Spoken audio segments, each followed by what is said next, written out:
kun hadisi. Tahoratdan so'ng 2 rakat namoz o'qish haqida.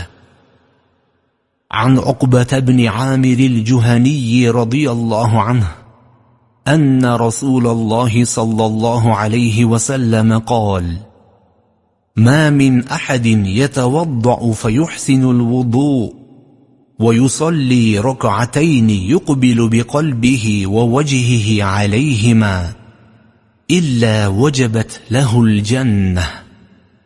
رواه مسلم. Uqba ibn Amir Juhani radhiyallohu anhu dan rivoyat qilinadi.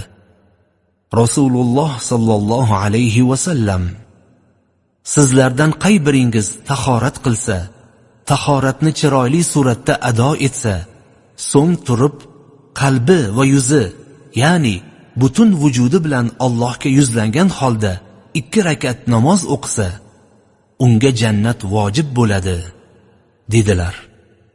Muslim rivoyati.